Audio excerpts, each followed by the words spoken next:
aproveitar o pedido da líder Sâmia, do líder Ricardo Barros e o episódio, mais um episódio ocorrido no dia de ontem, líder Aloysio, quando, infelizmente, o presidente da República mentiu em relação à minha pessoa. Aliás, muita coincidência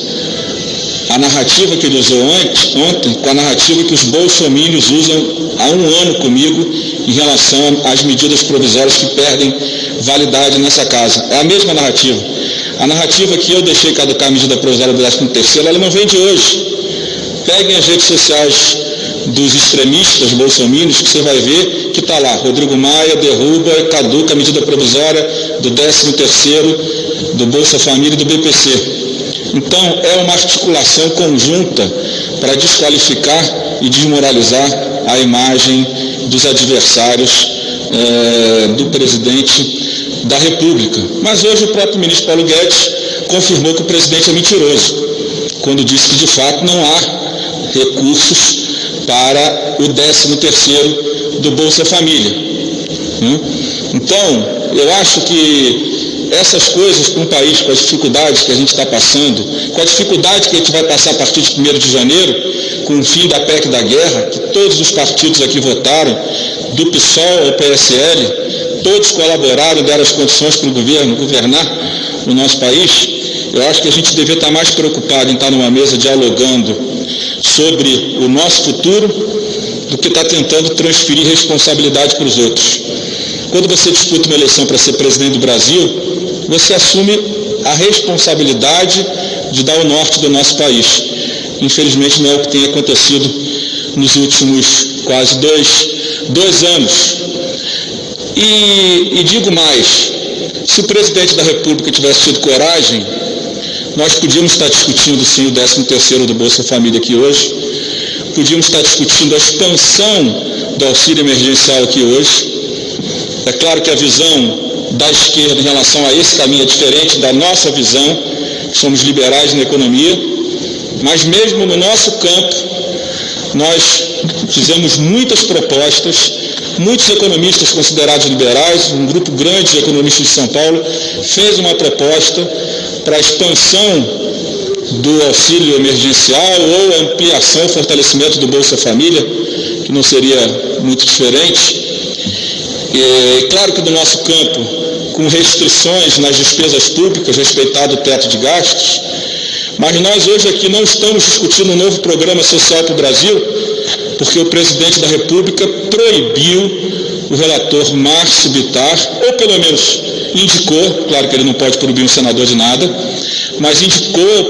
ao relator da PEC emergencial, que aliás foi prometida por esse governo para ser votada em 5 de dezembro do ano passado, pediu que nada de gatilho fosse votado. E nós ainda tentamos trazer os gatilhos, nós que temos uma visão liberal na economia, para dentro do projeto de lei, né, que nós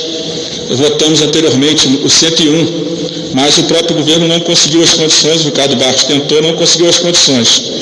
Então, se hoje o presidente não consegue promover uma melhora do Bolsa Família ou uma expansão do Bolsa Família para esses milhões de brasileiros que ficarão sem nada a partir de 1º de janeiro, a responsabilidade é exclusiva dele, que tem um governo que é liberal na economia, mas não tem coragem de implementar essa política dentro do governo e principalmente no parlamento. Porque é claro que na nossa visão, e eu escrevi um artigo longo na Folha de São Paulo em setembro, de uma página quase inteira, quando eu dizia que para criar um programa social, e isso respeitando a posição daqueles que acham que o teto de gasto está errado, que essas restrições estão erradas, eu acho que são visões distintas para se chegar no mesmo objetivo, que era um auxílio mais amplo a partir de 1º de janeiro, eu escrevi um longo artigo falando sobre teto de gastos e de onde poderiam vir os recursos para a ampliação do Bolsa Família, a modernização do cadastro único, que não pode ser encerrado, ele tem que ser modernizado, utilizado de forma de melhor qualidade por parte do governo. E eu escrevi coisas que talvez em setembro, com uma eleição no Rio de Janeiro, com o DEM disputando a prefeitura, com meu pai disputando uma eleição para vereador, talvez não fosse o melhor momento para eu dizer que precisaríamos desindexar as aposentadorias, precisaríamos acabar com o abono salarial, precisaríamos acabar com o seguro-defeso, precisaríamos também acabar com a indexação de outros contratos do governo, com alguns auxílios que os servidores recebem, que os militares recebem. Talvez em setembro não fosse o momento adequado. Talvez o adequado, se eu quisesse usar politicamente a presidência da Câmara, é ter votado a medida provisória 1000, faltando uma semana para a eleição. Nós sabemos qual seria o resultado dessa votação. Os caminhos. Construímos o auxílio emergencial, construímos a PEC da guerra, com data para acabar, diferente das outras crises. Construímos as soluções das medidas provisórias de crédito, que o governo mandou medidas fracas, com textos ruins, que não foram executados só depois da aprovação do Congresso. Aprovamos recursos para a cultura, para o esporte, para os profissionais de saúde, para as comunidades indígenas. Garantimos o país funcionando,